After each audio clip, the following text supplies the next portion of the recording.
ఉడికింది. దీంట్లో కొద్దిగా వాటర్ వేసుకొని రుబ్బుకుందాం.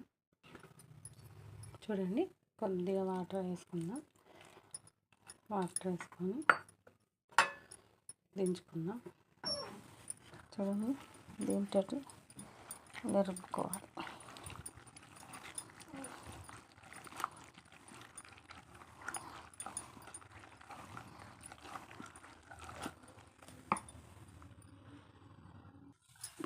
చూడండి,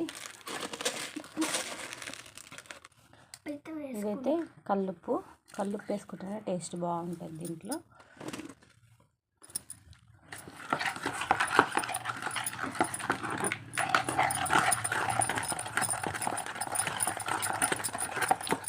మెత్తగా రుబ్బుకోవాలి.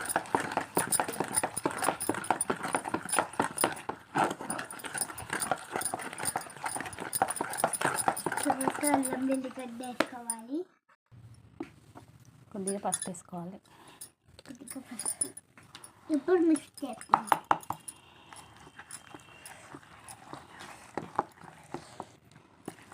తర్వాత కారం వేసుకోవాలి. మనం టేస్ట్ బాగా వస్తుంది.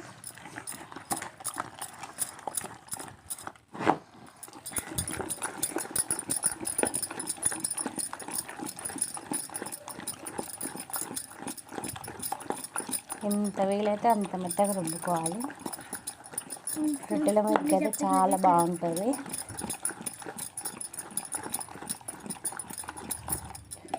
టేస్ట్ చూద్దాం.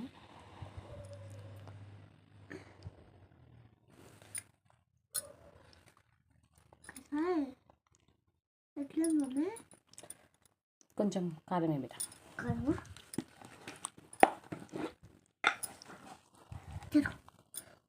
కొంచెం వేయాలి, అట్లా వేద్దాం.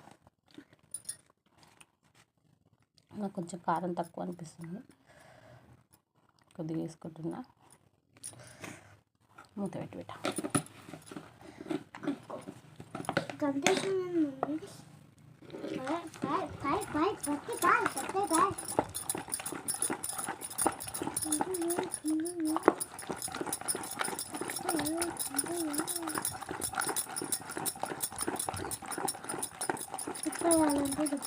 వద్దు, చాలు. చూడండి, రుబ్బుకుందాం. ఇప్పుడు పోపు వేసుకుందాం.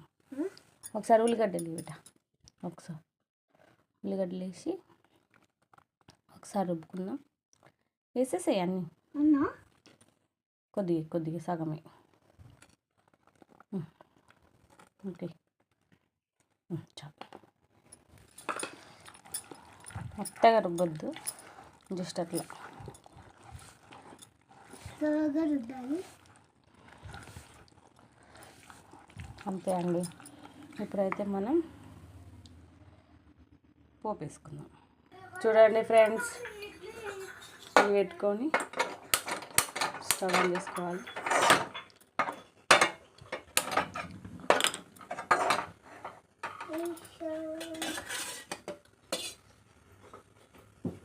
ఆయిల్ పోసుకోవాలి.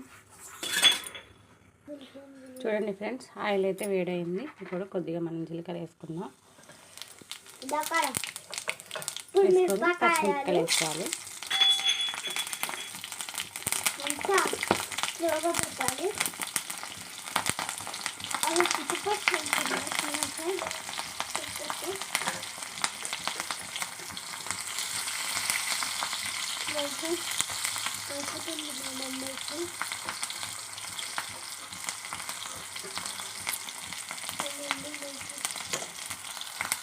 ఇప్పుడైతే ఎల్లిగడ్డ వేసుకోవాలి.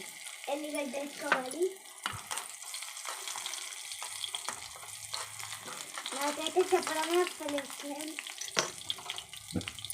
చెప్పలేదు. చూడండి ఫ్రెండ్స్, మంట అయితే ఆరిపేసిన.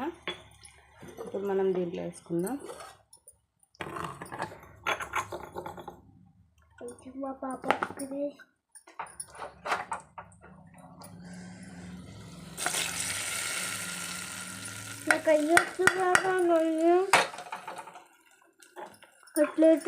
చూడండి, యమ్మీ యమ్మీ గోంగూర చట్నీ రెడీ. నచ్చిందా? అది సబ్స్క్రైబ్ చేసుకొని లైక్ చేయండి, షేర్ చేయండి. బాబాయ్